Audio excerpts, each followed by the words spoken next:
पूरा मैंने कहा ना, यहाँ तो जंगल राज है, यहाँ तो किसी को बात करने की इजाज़त नहीं है, पर ये भी नहीं रहेगा। आपने देखा किसानों ने 1 साल सड़क पे आके प्राइम मिनिस्टर से माफ़ी भी मंगवाई और जो कानून पास किए थे उनको भी रिपील करने की बात कहलवाई। और इंशाल्लाह एक दिन आएगा न सिर्फ 370 और 35 से, बल्कि उसके साथ सूद भी देना पड़ेगा। उसके बारे में मैं क्या कहूँ, ये बहुत बुरा हुआ, जुल्म की इंतहा हो गई और इसकी ज़िम्मेवारी जो यहाँ के लेफ्टिनेंट गवर्नर साहब हैं उनको लेनी चाहिए, क्योंकि वो यहाँ जो निज़ाम है, जो इंतज़ामिया है उसके सरबराह हैं। उसके साथ साथ वो जो दिल्ली में सरकार है उसके भी वो नुमाइंदे हैं यहाँ पर। तो यहाँ के लोगों के जानो माल का तहफ़्फ़ुज़ उनकी ज़िम्मेवारी है। और अगर उसमें कोई इस किस्म का सानिया हो जाता है जहाँ पर 3 हमारे बेकसूर इनोसेंट सिविलियंस मारे गए और उनके बाद उनको OGW का नाम दिया गया, हाइब्रिड मिलिटेंट का नाम दिया गया, और उसके बाद उनकी लाशों के लिए उनके घर वालों को भीख मांगनी पड़ी। और अभी तक जो आमिर मागरे है, जो एक बहुत ही गरीब घर से ताल्लुक़ रखता है, जिसके बाप को मिलिटेंट मारने के लिए अवार्ड भी मिला है, उसकी लाश अभी तक उसके घर वालों को नहीं मिली। तो मेरा ये कहना है कि इस किस्म के जुल्म सितम से जम्मू कश्मीर में हालात सुधरेंगे नहीं, बल्कि और बिगड़ जाएंगे, और जो दूरियां हैं मुल्क और जम्मू कश्मीर के बीच में वो बढ़ जाएंगी। और ये तशद्दुद अगर इसी तरह से चालू रहा तो मुझे लगता है कि आने वाला जो वक्त होगा वो बहुत ही जो है ख़तरनाक होगा। महबूब जी, जो फार्मर्स लॉज है उनको रिपेल किया गया, क्या आपको लग रहा है एब्रोगेशन, और आप इस स्टेप को किस तरह से देख रहे हैं कि रिपेल किए गए वो लॉज? देखिए, हमारी सबसे बड़ी बदकिस्मती ये है कि हमारे पास उत्तर प्रदेश की तरह या पंजाब की तरह या दूसरे स्टेटों की तरह हमारे पास सैकड़ों में हमारी पार्लियामेंट सीटें नहीं हैं। हमारी मुश्किल से यहाँ की 3 और जम्मू की 2 5 सीटें हैं, लद्दाख की 1 मिला के। तो मेरा कहना ये है कि दुनिया में कोई चीज़ नामुमकिन नहीं है। अगर बीजेपी को 70 साल लगे जम्मू कश्मीर में 370 हटाने में, तो हम भी 70 महीने हो सकता है, 70 दिन भी, 70 महीने भी हो सकते हैं, पर हम स्ट्रगल करेंगे। और जो हमारा तशख़्ख़ुस है, जो हमारा मुल्क का वादा है जम्मू कश्मीर के लोगों के साथ, जिसको इस मुल्क की कॉन्स्टिट्यूशन ने हमें दिया है, उसको दोबारा से बहाल करने के लिए हम तब तक जद्दोजहद करेंगे जब तक 370-35 एक बहाल होने के साथ साथ मसले कश्मीर भी हल नहीं किया जाता। आपको लगता है कि मसला कश्मीर क्या पूरा में हल के लिए शुरू करना चाहिए? उसके बगैर कोई चारा ही नहीं है। देखिए, जब अभी करतारपुर कॉरिडोर फिर से खोल दिया तो क्या पाकिस्तान के साथ में बात नहीं की? अभी पिछले कई महीनों से सीज़ फायर चल रहा है, तो क्या पाकिस्तान के साथ बात नहीं हुई? NSAs की बात होती है, दूसरे मुल्कों में जाके बात करते हैं। अभी पाकिस्तान के NSA को फिर इनवाइट किया गया था अफ़गानिस्तान पे बात करने के लिए। तो जब हम कहते हैं तो चिढ़ जाते हैं, मगर बातचीत तो चल रही है। और बातचीत तो वाजपेयी ने भी की थी, जो BJP का सबसे बड़े जो लीडर थे। तो बातचीत के बगैर तो कोई बात चलेगी नहीं। मगर मेरा मुद्दा ये है कि जो हैदरपुरा में एनकाउंटर हुआ, लोग इतने बेदिल हो गए हैं कि अब वो ना तो इंसाफ मांगते हैं ना तो वो सज़ा मांगते हैं, जिन्होंने ये एक हिसाब से कत्ल कर दिए। वो कहते हैं हमें डेड बॉडीज़ दे दो, और उसमें से 2 डेड बॉडीज़ तो मिल गई, और एक आमिर मागरे की डेड बॉडी भी लेफ्टिनेंट गवर्नर को इनको कह के वापस दिलानी चाहिए, क्योंकि हमारे लिए लेफ्टिनेंट गवर्नर जवाबदेह हैं।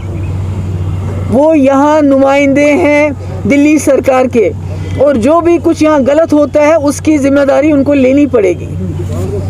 क्या महबूबा जी चाहती है कि असेंबली इलेक्शन जल्द से जल्द यहाँ पे होने चाहिए? इलेक्शन जम्मू कश्मीर के मसले का कभी हल नहीं रहा है।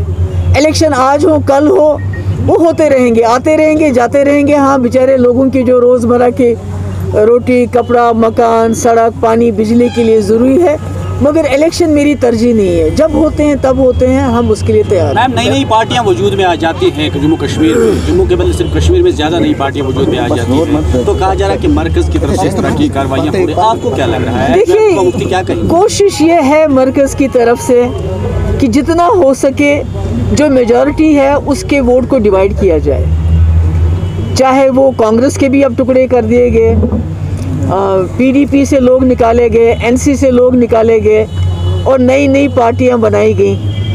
तो मेरा ये मानना है कि कोशिश की जा रही है किसी तरीके से जो मेजॉरिटी कम्युनिटी का वोट है, खासकर जो वैली का वोट है, उसके टुकड़े टुकड़े किए जाएं ताकि यहाँ लोगों की डिसएम्पावरमेंट हो, लोगों के हाथ में जो ताकत है उसको तोड़ा जाए।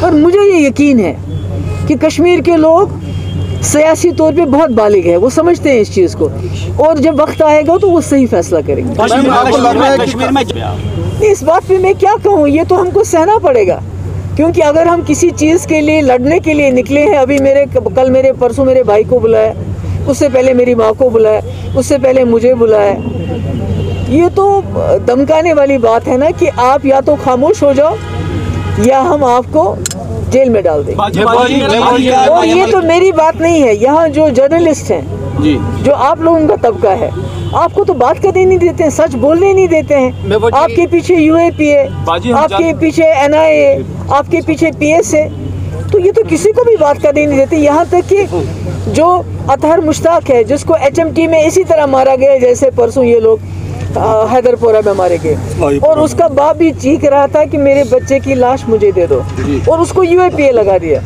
ये तो यहाँ इस वक्त तो यहाँ जंगल राज चल रहा है, यहाँ तो हुकूमती जंगल राज है। आने वाले वक्त में PhD जा रहा है।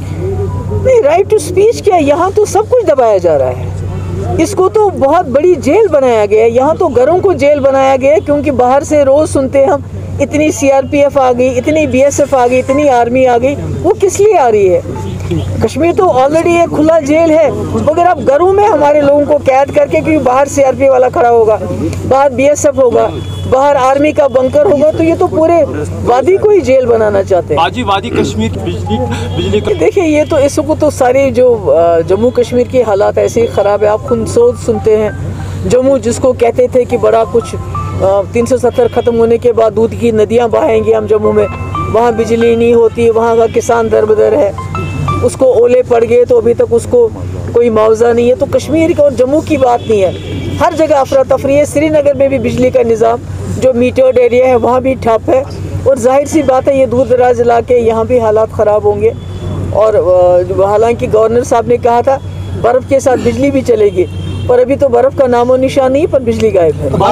देखिए, मरकज़ी सरकार बदकिस्मती से आज तक वो जो भी बात करते हैं वो झूठी बातें हैं। हमारे साथ भी उन्होंने एक एग्रीमेंट किया था कि वो 370 को नहीं छेड़ेंगे, वो 35A के साथ नहीं छेड़ेंगे, मगर सरकार गिरा के उन्होंने वही काम किया जो उनके मैनिफेस्टो में 70 साल से था। तो इसलिए ये कह रहे थे 15 लाख रुपए सब लोग उनके खाते में जमा करेंगे, 2.5 करोड़ नौकरियां देके। तो ये जो बात कहते हैं वो तो जुमला होता है, जो खुद ही होम मिनिस्टर ने कहा, ये एक जुमला होता है। They don't mean what they say. Thank you. रहा है कि जो यहाँ पे जो नेशनल में मेन स्ट्रीम पॉलिटिकल लीडर्स है, यहाँ PDP में मेन स्ट्रीम लीडर इस वक्त भाजपा में जा रहे हैं, बाकी जैसे देवेंद्र रैना जी भाजपा में गए, क्या आपको लग रहा है क्या इसके पीछे कोई साजिश है या वो अपनी मनमानी से जा रहे हैं? क्योंकि PDP को बहुत मैंने पहले ही उसका जवाब दिया, ED, NIA और दूसरी एजेंसीज को के जरिए ब्लैकमेल किया जा रहा है।